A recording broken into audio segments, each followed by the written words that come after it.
साहिब बंदी सतनाम। तो आज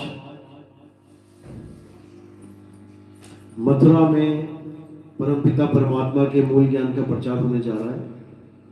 बहुत बड़े भाग होते हैं उन जीवों के जो इस ज्ञान को थोड़ा भी सुन पाते हैं पूरे जीवन काल, और उससे भी बड़े भाग होते हैं उन जीवों के जो इस ज्ञान को थोड़ा भी समझ पाते हैं।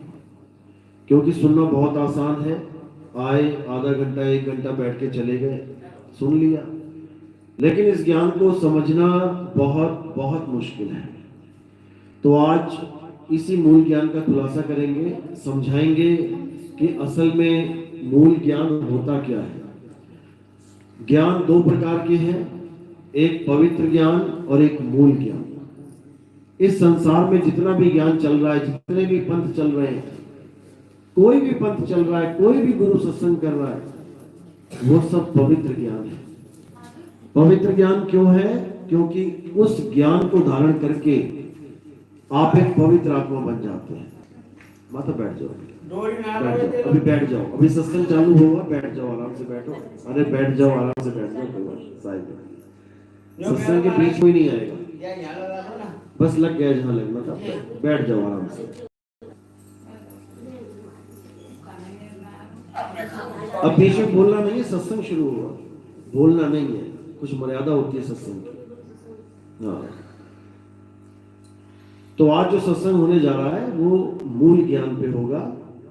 जैसा कि आपको बताया कि पवित्र ज्ञान और मूल ज्ञान दो प्रकार के ज्ञान होते हैं। मूल ज्ञान क्या होता है और पवित्र ज्ञान क्या होता है, आज इसको अच्छी तरह समझेंगे। आवाज कोई बिल्कुल नहीं करेगा, शांति से बैठ के समझना है। बहुत गहरा विषय है, पूरा जीवन निकल जाता है इंसान का इस बात को समझने में। तो जो बताया जाएगा अच्छी तरह समझना है, एक एक बात पे विचार करना है और जो सत्य लगे उसको धारण करना है। तो सत्संग शुरू होने से पहले परमात्मा के नाम पे जयकारा लगाएंगे। बोलिए परमपिता परमात्मा की, सतगुरु बंदी छोड़ कबीर साहिब की, सभी संतों की, सभी भक्तों की, आज के आनंद की, सकल हंस साहिब बंदी की सत्ता। बेटा उससे बात नहीं करनी है, इधर आ जाओ।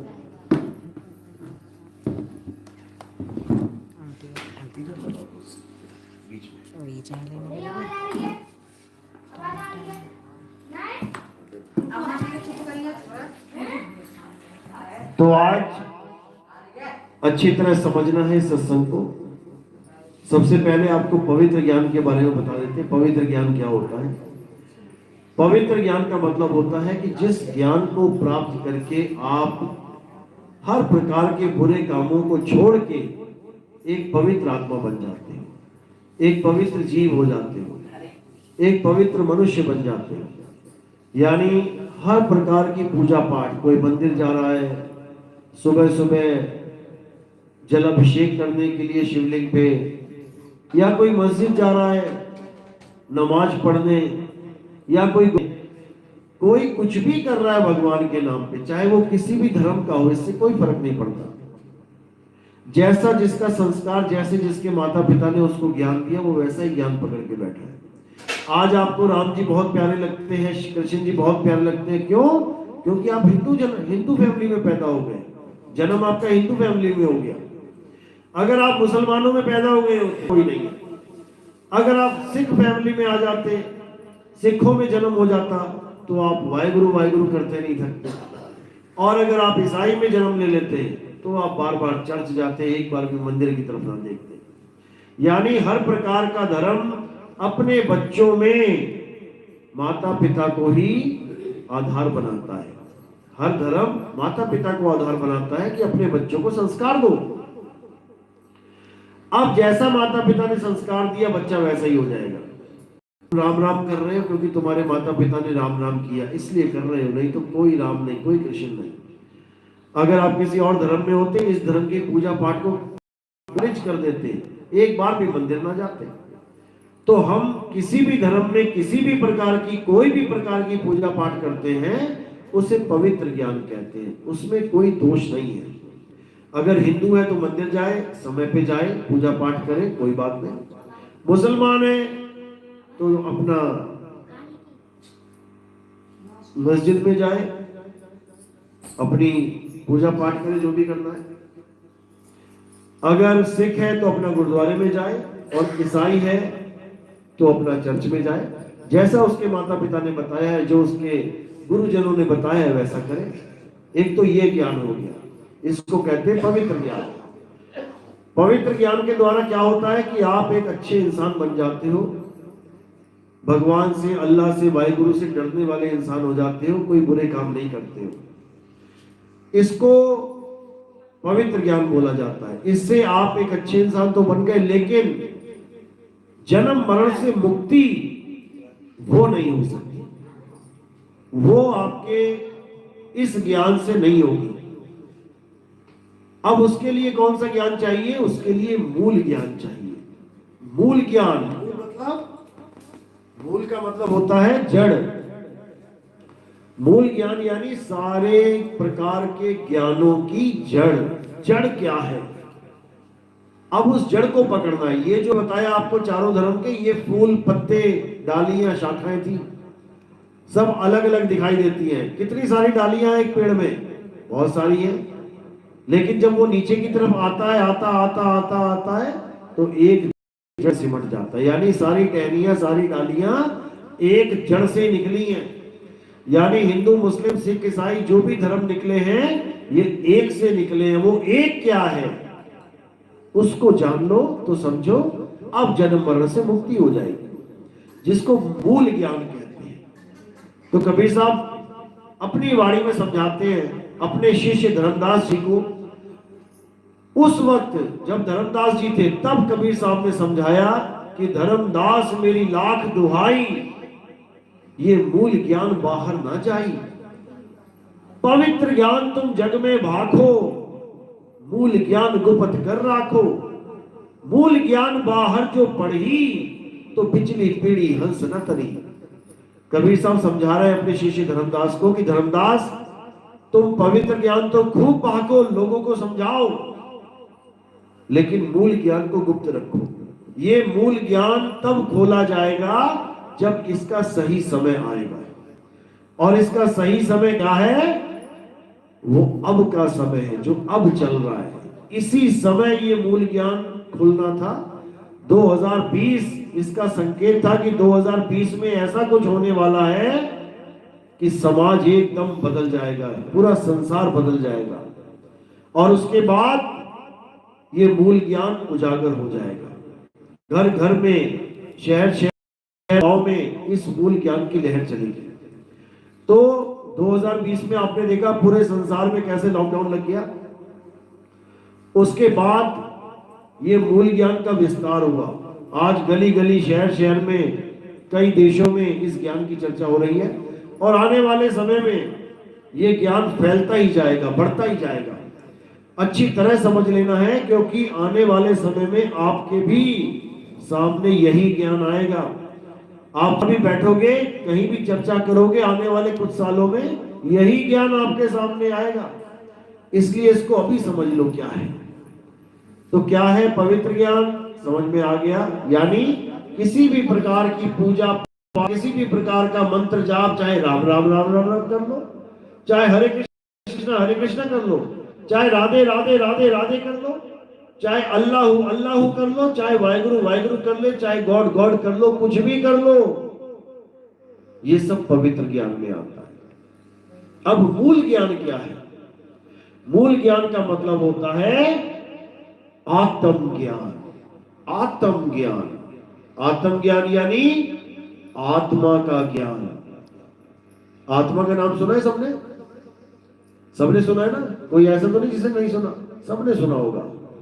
अपनी अपनी आत्मा आप लेके आए हो अपने साथ, किसी के घर में तो नहीं आ गई कि खाना बना रहे थे जल्दबाजी में, वहीं छोड़ के आ गए चूल्हे के पास। सब लेके आए हो ना? पक्का है ना? बिल्कुल। क्या सबूत है? क्या सबूत है? आप अपनी आत्मा लेके आए हो। आप जो हाँ हाँ कर रहे हो ना, यही सबूत है। अगर आत्मा ना होती ना, तो हाँ हाँ ना कुछ भी ना कर पाते, यही पड़े होते टेढ़े होके। ये आत्मा का ही गुण है कि आपका ये शरीर चल रहा है, और ये सबूत है कि आप कभी भी बिना आत्मा के कहीं जाते ही नहीं हो। घर में भी बैठे हो तो आत्मा के साथ हो, हर समय आत्मा आपके साथ है, तभी आपका शरीर चल रहा है। जैसे ये लाइट चल रही है, क्यों चल रही है पता है? ये बल्ब जल रहा है, क्यों चल रहा है? क्योंकि करंट है इसके पास, और अगर ये बुझा हुआ हो तो इसका मतलब करंट नहीं है। इसी प्रकार ये जो शरीर है, ये जो चल रहा है, खा रहा है, पी रहा है, हंस रहा है, बोल रहा है, गा रहा है, अगर ये चल रहा है तो इसका मतलब इसके पास कुछ है, तभी तो ये चल रहा है। क्या है इसके पास? आत्मा। ये आत्मा ही सारे शरीरों को चला रही है, चाहे हिंदू का है, चाहे मुसलमान का, चाहे सिख का, चाहे ईसाई का। ऐसा तो नहीं कि आत्मा केवल हिंदुओं का शरीर चलाती है, मुसलमानों का नहीं, सबका चलाती है, सबका। एक भी ऐसा नहीं है इस दुनिया में जो बिना आत्मा के चल के दिखा दे। यहां तक कि आप जो पूजा पाठ करते हो, जो भी आप भजन गा रहे थे, या मंदिर में जाके कोई ढोलकियां पीट के भजन गाता है, वो भी किसके सहारे गाता है? आत्मा के सहारे। सामने भगवान की मूर्ति पड़ी है, भगवान को देख देख के भजन गा रहा है। अगर आधे भजन में आत्मा ने शरीर का साथ छोड़ दिया तो सामने भगवान होता हुआ भी भजन पूरा नहीं करवा पाएगा। करवा लेगा क्या? गाते गाते भजन अगर शरीर छूट जाए, यानी आत्मा निकल जाए, तो भगवान भी पूरा नहीं करवाता भजन। ऐसे नमाज पढ़ते पढ़ते अगर आधी नमाज में ही शरीर छूट जाए, आत्मा जुदा हो जाए शरीर से, तो नमाज आधी रह गई, पूरी नहीं होती। कोई भी पूजा पाठ है, कोई भी हवन यज्ञ है, कोई भी तीर्थ मूर्त, कुछ भी आप जा रहे हो कहीं पे भी, आत्मा के सहारे।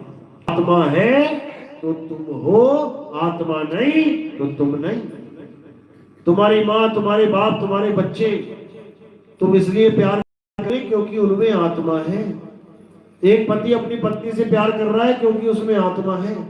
और जिस दिन आत्मा चली गई, पत्नी नीचे पड़ी है सड़क पे, अब उसको कहोगे रख ले 1 महीना अपने पास, रख लेगा क्या? अब ना रखे वो। अपनी मां की एक उंगली तुम आग में नहीं डाल सकते क्योंकि आत्मा है, और आत्मा ने शरीर छोड़ दिया, अब पूरी मां को ही उठा के आग पे रख दोगे। इसीलिए आत्मा की महिमा है। अगर तुम्हें खाना पीना मिल रहा है, सब कुछ हो रहा है, घर में तुम्हें जगह दी गई है, आत्मा की वजह से। जैसे ही आत्मा तुम्हारे शरीर से जुदा हो गई, तुम्हारे शरीर को एक दिन भी घर में नहीं रखा जाएगा, उसी दिन उठा के जला दिया जाएगा। तो तुम्हारे शरीर की अगर कीमत है तो आत्मा की वजह से। बड़े बड़े मॉडल्स, बड़े बड़े सुपरस्टार, जिनके चेहरों पे लाखों करोड़ों रुपए एक बार दिखाने के मिल जाते हैं, आत्मा की वजह से। आत्मा ने शरीर छोड़ दिया तो भले कोई कितने से बड़ा बड़ा सुपरस्टार क्यों ना हो, उसी दिन उसको भस्म कर दिया जाएगा। तो ये आत्मा ही है जो सब कुछ, जितना भी आपके साथ कुछ भी हो रहा है, ये आत्मा की वजह से हो रहा है। लेकिन दुर्भाग्य कि हमें आत्मा के बारे में कुछ पता नहीं है। हमें आत्मा का ज्ञान ही नहीं है, हमें आत्म ज्ञान ही नहीं है। हमें मंत्रों का पता है कि हम गुरुजी के पास गए, गुरुजी से मंत्र ले, किसी ने दे दिया ओम कलियम हरियम शरियम, किसी ने दे दिया राधे राधे राधे राधे, किसी ने दे दिया हरे कृष्ण, किसी ने दे दिया ज्योति निरंजन ओंकार अरंकार सोहम सतनाम, किसी ने दे दिया अकाल पुरुष सतपुरुष, किसी ने दे दिया ओम ओम ओम, किसी ने दे दिया वाहेगुरु वाहेगुरु वाहेगुरु, किसी ने दे दिया अल्लाह अल्लाह अल्लाह। इन सब का ज्ञान हमें है। किसी ने हवन यज्ञ के लिए बोल दिया, किसी ने तीर्थ मूर्त के लिए बोल दिया, इन सब का ज्ञान हमें है, ये सब हम करते ही आए हैं। किसी ने 4 धाम की यात्रा के लिए बोल दिया, इसका भी हमें ज्ञान है। किस चीज का हमें ज्ञान नहीं है? हमें अपनी आत्मा का ज्ञान नहीं है, जिसकी वजह से हम ये सब काम कर रहे हैं। हमें उस आत्मा का ही ज्ञान नहीं है, इसीलिए हम बार बार 84 में धक्के खा रहे हैं, बार बार जन्म मरण में फंसे। अब करना क्या है? अब कबीर साहब की वाणी पे विचार करना है। जल में मीन प्यासी, मोहे देखत आवे हासी, आत्म ज्ञान बिना नर भटके, कभी काबा कभी काशी। कबीर साहब कह रहे हैं कि जल में मीन प्यासी, जितना पास जल है मछली के उतना ही परमात्मा आत्मा तुम्हारे पास है, लेकिन तुम्हें उसकी विधि नहीं पता, उसको जानने का तरीका नहीं पता, इसलिए तुम प्यासे के प्यासे रह जाते हो। आत्मा तुम्हारे बिल्कुल पास है, बिल्कुल दूर है ही नहीं वो, लेकिन सारी उम्र खाली के खाली, पत्थर की पूजा कर ली, पत्थर को भगवान मान लिया, लेकिन आत्मा को नहीं जान पाए। अब क्या करना है? अब इसी आत्मा का ज्ञान प्राप्त करना है। अब आत्मा के ज्ञान के बारे में कृष्ण जी क्या कहते हैं गीता में? बहुत इंपॉर्टेंट लाइनें आपने सुनी भी होगी, जरूर सुनी होगी। क्या कहते हैं? हे अर्जुन, ये आत्मा अजन्मा है, नित्य है, शाश्वत है। इस आत्मा को ना तो कोई अस्त्र शस्त्र काट सकता है, ना अग्नि जला सकती है, ना वायु सुखा सकती है, ना जल भिगो सकता है। इस आत्मा को कोई कुछ कर ही नहीं सकता, इसका कुछ बिगाड़ ही नहीं सकता। इसीलिए हे अर्जुन, हमें इस आत्मा का ज्ञान प्राप्त करना चाहिए। कैसे ज्ञान प्राप्त होगा? अध्याय 4 34वां श्लोक। हे अर्जुन, अगर तुम आत्मा का ज्ञान प्राप्त करना चाहते हो तो तुम ऐसे गुरु शरण में जाओ जो तुम्हें आत्म ज्ञान के बारे में समझा सके, जो तुम्हें आत्मा का अनुभव करवा सके, जो तुम्हें से जुड़ने की विधि बता सके। एक बार आत्मा का अनुभव हो जाने पर तुम कभी भ्रम में नहीं पड़ोगे, कभी अज्ञान तुम्हारे ऊपर हावी नहीं हो सकता। यानी तुम्हें आत्म का परिचय हो जाएगा, आत्म साक्षात्कार हो जाएगा। आत्मा का साक्षात्कार हो जाने के बाद तुम किसी पर निर्भर नहीं रह जाओगे। यही समझाया गया गीता में, लेकिन हमें समझ में ही नहीं आया। हमने आत्मा को तो किनारे कर दिया और शरीरों की पूजा में लग गए। राम जी का शरीर, श्याम जी का शरीर, हनुमान जी का शरीर, शिव जी का शरीर, माता का शरीर, शरीरों को पूजने में लग गए और आत्मा का ज्ञान प्राप्त ही नहीं कर पाए, जिसके लिए गीता में ही बताया गया। अध्याय 3 17वां श्लोक। हे अर्जुन, जो अपनी आत्मा में रमण करते हैं, जो अपनी आत्मा में तृप्त हैं, जो अपनी आत्मा में संतुष्ट हैं, उन लोगों के लिए कोई धार्मिक कर्म कर्तव्य लागू ही नहीं होता। यानी वो सारी उम्र एक दिन भी मंदिर ना जाए, वो सारी उम्र एक दिन भी मस्जिद नमाज ना जाए, वो सारी उम्र एक दिन भी गुरुद्वारे चर्च ना जाए, तब भी वो इस संसार के सबसे बड़े धार्मिक इंसान कहलाएंगे, सबसे बड़े, सबसे विवेकी इंसान कहलाएंगे। और जो पत्थर को भगवान मान बैठे हैं, वो पूरा जन्म बर्बाद करके 184 में चले जाएंगे। वो कुत्ता बिल्ली हाथी घोड़ा बनेंगे, गली गली घूमेंगे, भटकेंगे, क्योंकि उन्होंने भगवान को पत्थर बना दिया। सोचो, क्या राम जी पत्थर के थे? पत्थर के थे क्या राम जी? कृष्ण जी पत्थर के थे? हनुमान जी पत्थर के थे? शंकर जी पत्थर के थे? लेकिन तुम मंदिर में जाते हो तो क्या पड़ा होता है वहां पे? पत्थर। भगवान राम ऐसे थे जिन्होंने पत्थर को छुआ और वो स्त्री बन गई। कौन थी वो? अहिल्या। यानी भगवान इतने महान थे कि एक पत्थर को पैर लगाया, वो इंसान बन गया। और तुम भगवान से भी बड़े महान हो, जिसने भगवान जो इंसान थे उसको पत्थर बना दिया। उल्टा काम कर दिया तुमने। भगवान पत्थर से इंसान बनाते हैं और इंसान भगवान को ही पत्थर बना देता है। अरे इंसान, तेरा क्या कहना? ये सब अज्ञानता में होता है। इंसान की इतनी हिम्मत नहीं कि भगवान को पत्थर का बना दे, लेकिन अज्ञानता में लगा हुआ है। कृष्ण जी क्या कहते हैं अपने स्वरूप के बारे में कि मैं कौन हूं? अच्छी तरह समझ लेना। कृष्ण जी समझाते हैं अर्जुन को, हे अर्जुन, तू और मैं शरीर नहीं है, तू और मैं आत्मा है। ये शरीर तो हमारे रथ हैं, कपड़े हैं, इस आत्मा के कपड़े हैं ये मिट्टी के। एक दिन ये कपड़े जर्जर अवस्था में हो जाते हैं, ये आत्मा इन कपड़ों को उतार देती है और दोबारा नए कपड़े धारण कर लेती है। हम तुम आत्मा हैं, अजर अमर अविनाशी हैं, हम ये कपड़े नहीं हैं। और ना ही ये तुम्हारे भाई, चाचा, मामा जो सामने फौज दिख रही है, ये कपड़े हैं, ये भी कपड़े नहीं है। तू चाहकर भी एक को भी नहीं मार सकता, केवल इनके शरीरों का नाश कर सकता है। लेकिन इनको शरीर समझने की गलती मत करना। भीष्म पितामह शरीर नहीं है, द्रोणाचार्य शरीर नहीं है, दुर्योधन शरीर नहीं है, ये सब आत्मा है। जैसे तुम और मैं भी एक आत्मा है। लेकिन माया का ऐसा जाल है कि आत्मा को तो गायब कर दिया है और शरीर को उजागर कर दिया है। इस आंख से दिखने वाली हर चीज ये माया ही है। गो गोचर जहां लग मन जाई, तहां लग माया जानो भाई।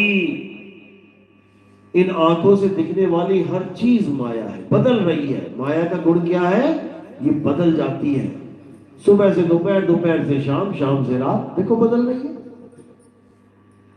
तुम्हारे शरीर देख लो, जब पैदा हुए थे कितने थे?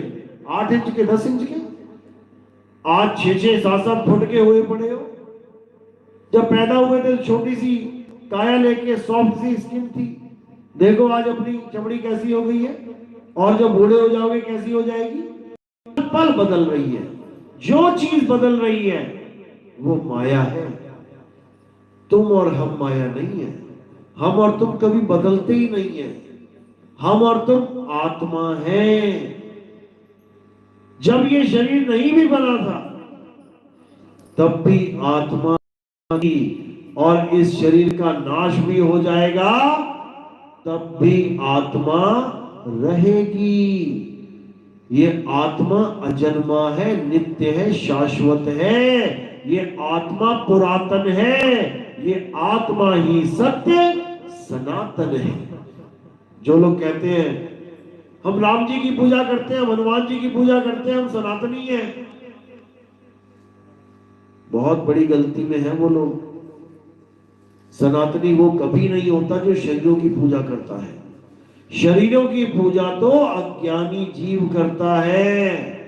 सनातनी वो होता है जो आत्मा में रमण करता है। हे अर्जुन, जो अपनी आत्मा में रमण करते हैं, जो अपनी आत्मा में तृप्त हैं, जो अपनी आत्मा में संतुष्ट हैं, वही जन्म मरण का जाल तोड़ के सदा सदा उस सनातन आत्मा में लीन हो जाते हैं। सनातनी वो होता है। तो इसी आत्मा के बारे में बहुत कुछ समझाया गया, लेकिन कोई आत्मा को जान ही नहीं पाया। सुनते तो सब रहे। ऐसा कोई देश में इंसान ही नहीं होगा जिसको आत्मा का नाम नहीं पता होगा। किसी गली में, किसी भी नुक्कड़ में, कहीं पर भी चले जाओ, किसी कसाई के पास भी चले जाओगे, उसको भी बोलोगे भैया आत्मा का नाम सुना है तुमने? हाँ हाँ सुना है। आत्मा हर बंदे को पता है उसका नाम, लेकिन उसका ज्ञान नहीं है। तो किसी को भी जाके पूछो क्या तुम्हारे पास आत्मा है? कहेगा हाँ है। और उसको पूछो ये आत्मा होती कैसी है, क्या है ये आत्मा, इसका स्वरूप क्या है? वही शांत हो जाएगा, एक लाइन भी नहीं बोल पाएगा। क्यों? क्योंकि आत्मा का ज्ञान नहीं है। यही अर्जुन को बार बार समझाया गया कि हे अर्जुन, इससे पहले कि मृत्यु आए, हर जीव को आत्मा का ज्ञान प्राप्त कर लेना चाहिए। ये जय श्री राम बोल के, ये राधे राधे राधे जप के ये वाहिगुरु वाहिगुरु अल्लाह अल्लाह जप के राधे वाहिगुरु गॉड राम नहीं मिलने वाला। अगर राधे राधे करने से राधे मिल जाए तो सोना सोना जपने से सोना मिल जाए, हीरे हीरे जपने से हीरा मिल जाए, पैसा पैसा जपने से पैसा मिल जाए, क्यों नहीं मिलता? अरे जब इतनी तुच्छ सी दुनियावी चीज जपने से नहीं मिल रही तो सोचो वो परमात्मा क्या जपने से मिल जाए?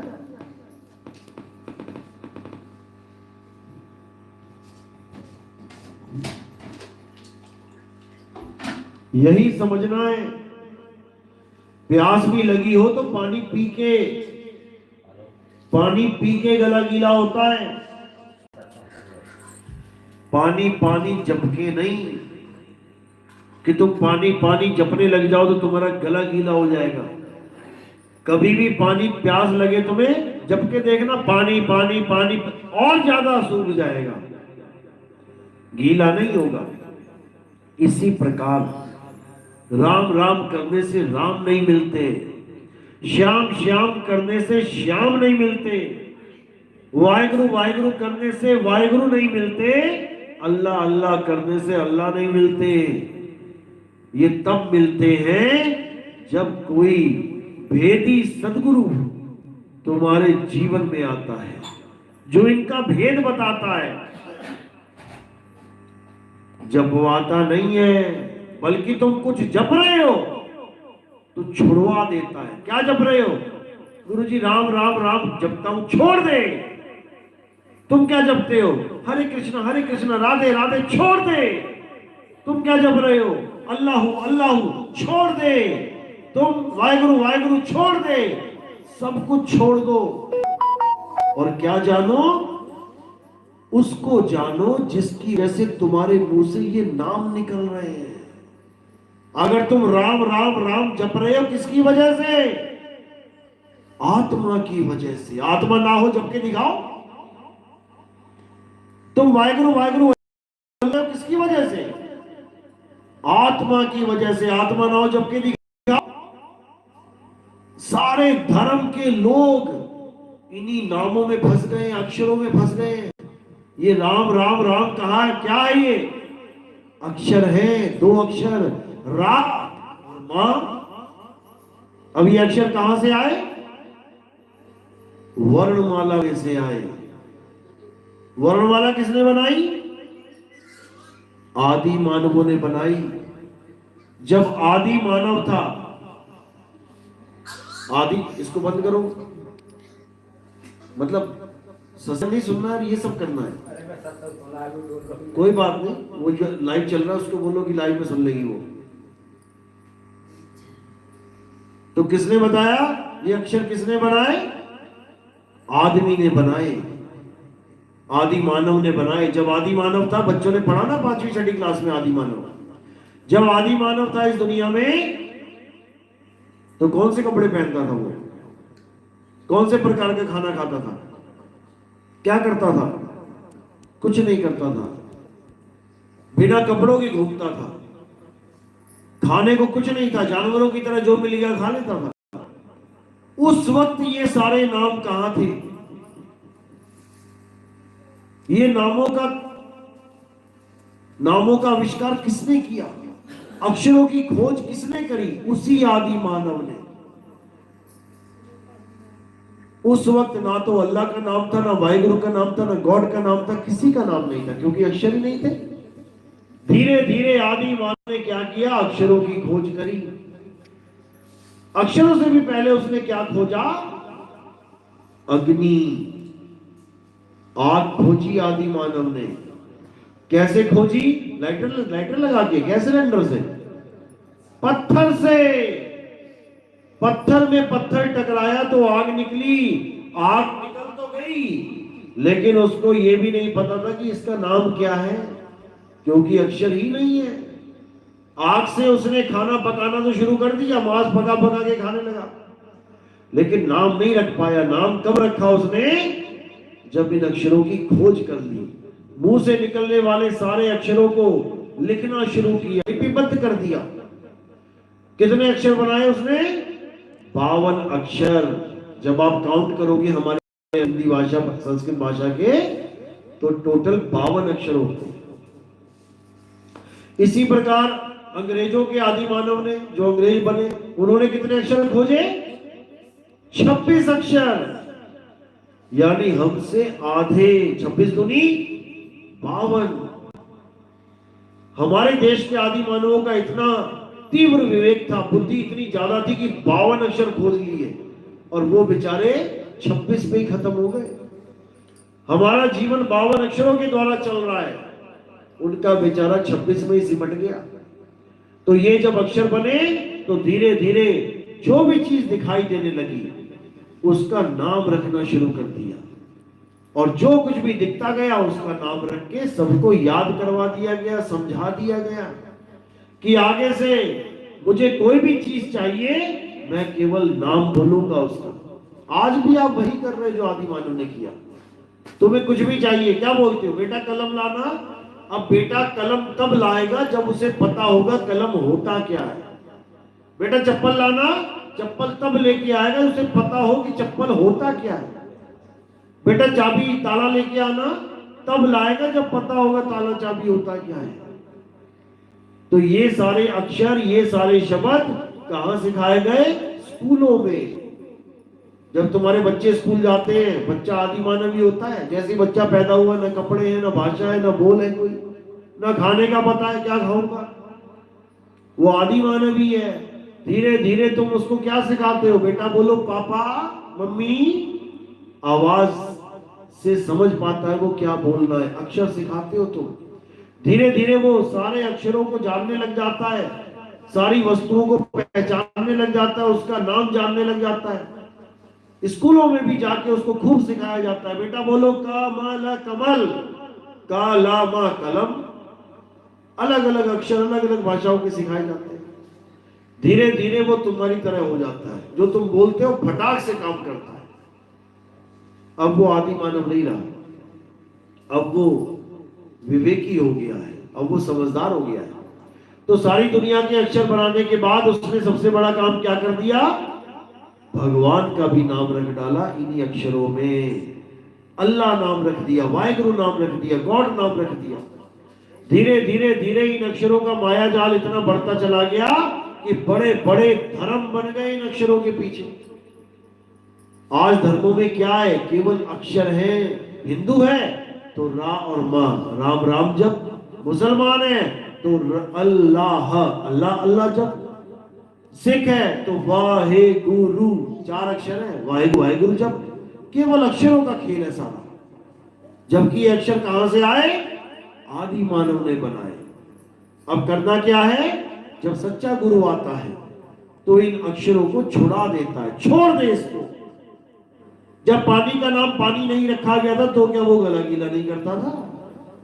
कुत्ता बिल्ली हाथी घोड़ा आज भी उस पानी को पीते हैं बिना ये जाने कि इसका क्या नाम है। यानी तत्व को जान, तत्व के नाम को मत जप।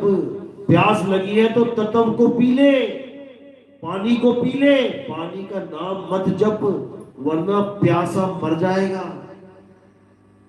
जो राम राम राम जपने में विश्वास कर ले वो राम को ढूंढेगा कब? जो पानी पानी पानी जपने में विश्वास कर ले कि एक दिन मेरा गला गीला हो जाएगा, तो पानी ढूंढेगा कब? अरे पानी पानी जपना छोड़ और पानी को ढूंढ। कहां रखा है पानी? धरती के नीचे है।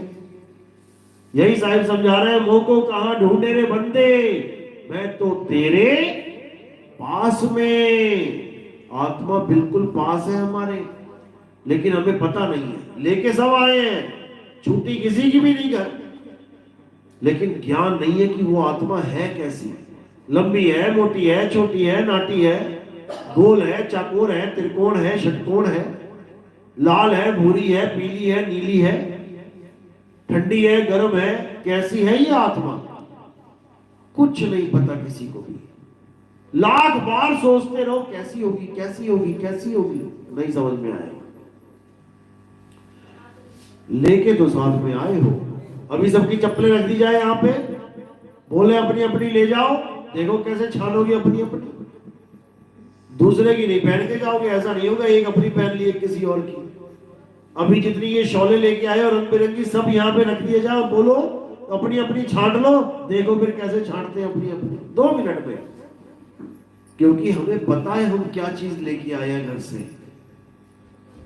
हम आत्मा भी लेके आए हैं लेकिन आत्मा का ज्ञान नहीं है, क्योंकि हमने आत्मा को पराया समझ लिया है और शरीर को अपना स्वरूप समझ लिया है। क्या है शरीर?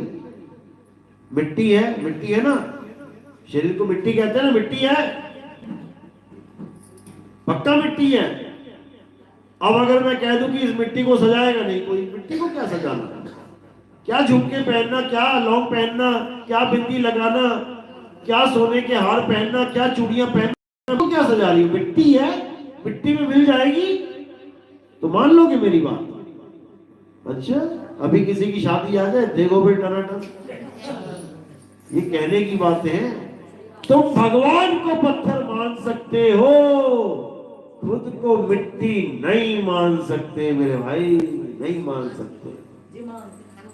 बहुत अच्छी बात है, अगर मानते हो तो अच्छी बात है, क्योंकि ये शरीर मिट्टी का ही है और तुम मिट्टी नहीं हो। ये शरीर 5 तत्वों से बना है, ये खून हड्डी मांस से बना है। क्या हो तुम? खून हो क्या? या तुम हड्डियां हो या तुम मांस हो? सारा मांस निकाल के एक साइड रख देते हैं, सारी हड्डियां निकाल के एक साइड रख देते हैं, बाल्टी में भर के खून रख देते हैं। बताओ तुम क्या हो इसमें से? खून हो, मांस हो, हड्डी हो, खाल खींच के एक तरफ रख देते हैं, बताओ तुम खाल हो? बाल काट के एक तरफ रख देते, तुम बाल हो? तुम हो क्या? पहले तो ये समझ लो, ना तुम हड्डी हो, ना तुम मांस हो, ना तुम खाल हो, ना तुम बाल हो, ना तुम खून हो, तो तुम क्या हो? आत्मा हो। तुम आत्मा हो जो इस हड्डी मांस खून इन सबको चला रही है, लेकिन तुम अपने आप को भूले बैठे हो और अपने आप को शरीर मान बैठे हो। अब अंत समय आता है, शरीर की मृत्यु आती है तो तुम डरने लग जाते हो, डॉक्टर साहब मुझे बचा लो, मैं मरना नहीं चाहता, जबकि तुम कभी मर ही नहीं सकते। मरता ये शरीर है, तुम नहीं मरते, तुम तो अविनाशी हो। क्या गाते हो भजन में? ईश्वर अंश जीव अविनाशी। ना तो कोई बात नहीं, चुप हो जाएगा, कोई बात नहीं। तो इसी को समझना है और कुछ नहीं करना है। बात केवल आत्मा की है। आत्मा को जान लिया तो सबको जान लिया, आत्मा को नहीं जाना तो कुछ भी नहीं जाना, कुछ भी। अच्छी तरह समझ लो। पत्थर को भगवान मान बैठे हो, कोई बात नहीं, क्योंकि जैसा संस्कार मिला, लेकिन आत्मा को अच्छी तरह समझना है। आत्मा ही राम जी का शरीर चला रही है, आत्मा ही हनुमान जी का शरीर चला रही है, आत्मा ही शंकर जी का शरीर चला रही है, आत्मा ही तुम्हारा शरीर चला रही है, आत्मा ही हमारा शरीर चला रही है। सारे शरीर आत्मा की वजह से चल रहे हैं और कोई नहीं है जो इन शरीरों को चला पाए। तो अब क्या करना है? शरीरों को अलग और अपनी आत्मा को अलग समझना है। अपने स्वरूप को आत्मदेव मानो और शरीर को 5 तत्वों का पुतला जानो। एक दिन नाश हो जाएगा, तुम नाश नहीं होगे, क्योंकि तुम कभी मरते ही नहीं हो, जैसे तुम कभी सोते नहीं हो। कौन कौन सोता है रात में? आप लोग सोते हो रात में? सो जाते हो कितने बजे? 10 बजे, 11, 12 बजे? बहुत अच्छी बात है अगर सो जाते हो। तो रात में सपने कौन देखता है? रात में सपने देखते हो? हाथी बिल्ला कुत्ती देखते हो ना, आते हैं। अब जब सपने आते हैं तो कौन देखता है उसको? तुम तो सो रहे हो। आत्मा कौन है? अरे तुम ही हो आत्मा, और कोई थोड़ी नहीं है आत्मा। अभी तुम जागृत अवस्था में संसार को देख रहे हो, जब सो जाते हो तब भी देखते हो, सोते नहीं हो तुम। सोता कौन है? शरीर। और जहां शरीर सोता है, जहां वो पड़ा होता है, तुम्हें खुद नहीं पता होता। तुम्हें सपने में खुद नहीं पता होता कि मेरा शरीर कहां पड़ा है। तुम्हारे आगे शेर आता है, तुम भागते हो। तुम्हारे आगे सांप आता है, तुम भागते हो। तुम्हें नहीं पता कि नानी के घर शरीर पड़ा है बिस्तर पे। तुम अपनी जान बचाते हो उस वक्त, क्योंकि उस शरीर से तुम्हारा कोई लेना देना उस वक्त रह ही नहीं जाता। तुम्हें पता ही नहीं है मैं सोई कहां पे, नहीं तो सपने में बता देना तुम कहां सोई।